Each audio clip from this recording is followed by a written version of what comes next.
What's up with it, Raider Nation? It's your boy, Raider Honcho, and I'm back with a brand new video for you. If you're a fan of the Las Vegas Raiders and want to support this channel, please subscribe. And also, check out Raiderhoncho.com, pick up some of that merch, and don't forget to follow me on Instagram and Twitter. Both are at Raider Honcho. Also, if you already subscribed and want to become a member to either my YouTube or Patreon memberships, where I'm doing a lot of giveaways, a lot of exclusive content, all kind of fire stuff, including a Fantasy Football League. The links are in the description, so check those out. Alright, so let's get right into the video. And we know that the Raiders are in OTAs. We know not every player is there. Not everybody showed up yet, but we do have 83 out of 89 active players that have attended the OTAs. And word on the street is there are a couple standouts. And one of those standouts is, you guessed it, Casey Hayward. Alright, so we all know that Casey Hayward was brought in. Right, Casey Hayward was brought in, veteran leadership, veteran role. That's what I thought. That's what I said. I said I don't believe that he will be a day one starter. I'm not going to pencil him in as a starter because I really like Arnett and I really like Trayvon Mullen. So I just said, you know what? I think he's being brought in here to do all the veteran leadership stuff, whatever, blah, blah. A lot of you guys bit my head off and thought that I was crazy and I was ridiculous and I was stupid. So when I make this report, understand that I have not wavered on my position. I have not changed my mind. And I think that what I said in the beginning and what my opinion was on Casey Hayward's role, I think it's fitting into what I'm hearing out of OTAs. But you be the judge of what you hear. You know, your perception is your reality. So you let me know what you think down there in the comments, okay? Now, so what they're saying is that, especially Jonathan Abram, he did a press conference the other day and he spoke about how it's amazing to hear Casey Hayward on the field, off the field, in the plays, during plays, before plays, after plays. He's talking.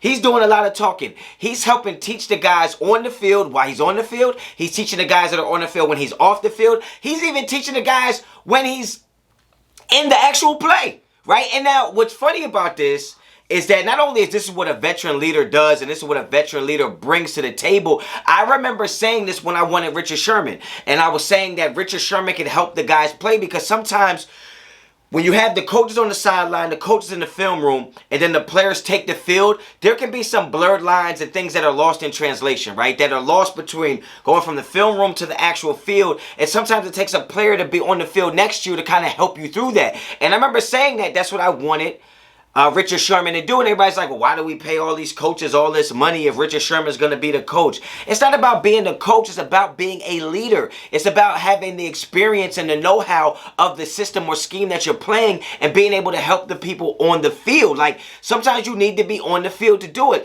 Like, sometimes when you're in school, and a teacher can explain how to get an equation, or a teacher can explain how to do something. But sometimes your classmates can help explain it in a way that you understand because they're your peer. They're in it with you. They're not speaking from years and years of watching films and years of being removed from the game to where you can understand it better. Like, I can't like, it's hard for me to explain that, but people who play football and play sports understand that sometimes it just helps to have the guy next to you. If you play corner, sometimes it helps to have your safety or your other corner that's on the field being able to relay the messages, being able to explain what the coaches want and how to see things and read things and react to things. And I think that's what a veteran leader is brought in to do. Now, I've gone on record saying that I think Casey Hayward was brought in to help in the film room, to help on the practice field, so those players can understand it, so the Mullins can understand better, the Arnetts, the Trayvon Merricks, the Jonathan Abram, like, all those players are going to benefit from having Casey Hayward come in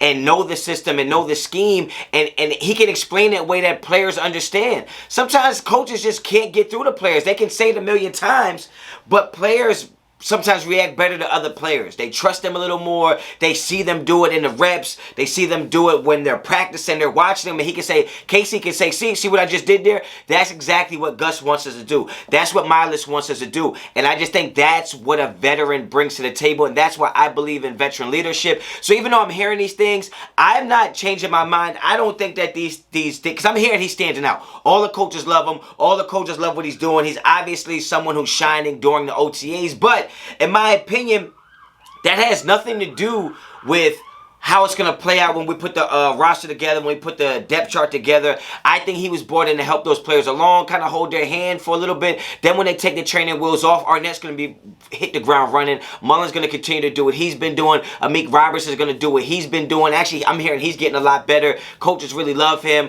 I heard Gus Bradley really loved him coming out of college.